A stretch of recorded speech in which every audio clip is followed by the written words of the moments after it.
Hello दोस्तों, IIFL securities IIFL ने not securities IIFL ने NCDs जारी किए हैं and that is opening from 27 सितंबर टू 18 अक्टूबर और वो फर्स्ट कम फर्स्ट सर्व के बेसिस पे है और दिस इज 1000 करोड़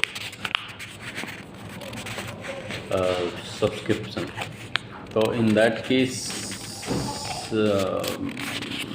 कुछ लोगों ने पूछा था कि NCD is the safer investment as compare to FD, क्योंकि FD में फिक्स अमाउंट आपको आता रहता है और आपको पता है कि बैंक आपको FD पे समवेयर 5-6% और मैक्सिमम 7% आपको इंटरेस्ट रेट मिलता है और दैट इज़ सेफ। अब बैंक ही चला जाए तो उसमें नहीं कह सकते, लेकिन ये है कि दैट इज़ सेफ इन्वेस्टमेंट। तो NCD के साथ क्या इशूज़ हैं और क्या रिस्क फैक्टर है? तो NCD कंपनीज ऑफ़र करती हैं और कंपनीज उस पर इंटरेस्ट रेट होता है, फिक्स होता है, वो आपको मिलता है। और NCD के साथ एक और चीज़ है कि कंपनी लिक्विडेट करेगी तो आपका पैसा पहले कंसीडर होगा पेमेंट के लिए, पेबिलिटी के लिए, कैपिटल। और तो इस NCD में क्या चीज़ें हैं जो आपको कंसीडर, मतलब क्या है, मतलब what are the interest rate and what are the minimum value to invest. तो 1000 पहले तो 7 सीरीज़ में ये इन्वेस्टमेंट है and 1000 is the face value और आपको उसके लिए 10,000 मिनिमम इन्वेस्टमेंट करने पड़ेंगे और उसके बाद मल्टीप्लिकेशन में 1 के मल्टीप्लिकेशन में आप उसको बढ़ा सकते हैं।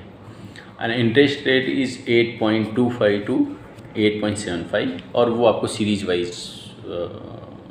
उसमें दिया रहेगा कि आपको कौन से सीरीज पे क्या इंटरेस्ट रेट मिलेगा।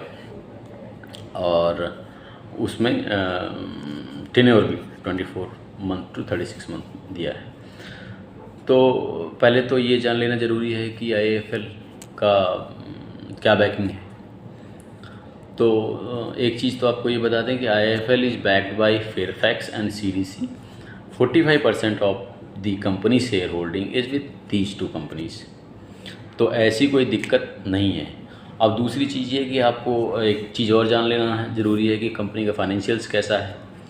तो कंपनी का फाइनेंशियल लास्ट 3 साल का देखते हैं तो ठीक ठाक रहा है, कोई ऐसी दिक्कत नहीं है। 794 करोड़ ये FY19 में और 503 करोड़ FY20 में और 760 करोड़ FY21 में कमाती है।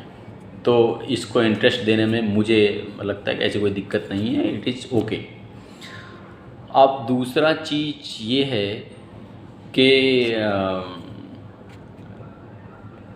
दूसरी चीज़ ये है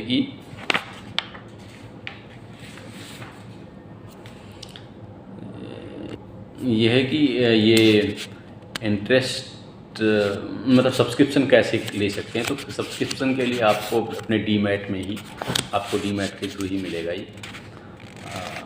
वहाँ से आप कर सकते हैं। और दूसरी चीज़ ये है कि और एक चीज़ ये लिक्विडेट है कि नहीं है।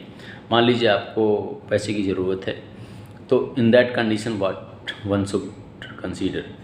तो ये तो एक तो एक्सचेंज पे ट्रेड होगा, तो लिक्विडिटी की वहाँ तो ऐसी कोई दिक्कत नहीं है, you can sell from there. Gold bond के जैसे ही, जैसे आजकल गोल्ड बॉन्ड भी आपको डीमैट के थ्रू ट्रेड होते हैं तो आप वहाँ से बेच सकते हैं। तो वैसे NCD भी है तो आप वहाँ पे बेच के लिक्विडेट कर सकते हैं, तो उसमें ऐसी कोई दिक्कत मुझे समझ में आती नहीं। और ये है कि इसके रिस्क फैक्टर क्या है।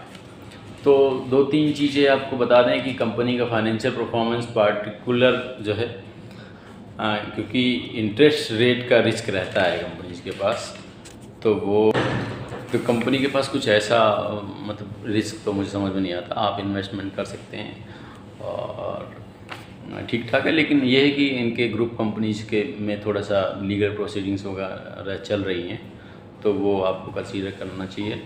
And company can have high level of customer default and result and non performing asset, वो आपको कंपनी का थोड़ा सा अफेक्ट कर सकता है बिजनेस वगैरह। बाकी ऐसी कोई दिक्कत नहीं है। One should consider this for investment purpose. 24 to 36 month is a tenure and 8.25 to 8.75 the interest rate ये सारी चीज़ें हैं, आप कंसीडर कर लीजिए। और रिस्क फैक्टर के लिए आप प्रॉस्पेक्टस को गो थ्रू कर लीजिए, ठीक ठाक है, कोई ऐसी दिक्कत नहीं है, आप कंसीडर कर सकते हैं इन्वेस्टमेंट के लिए।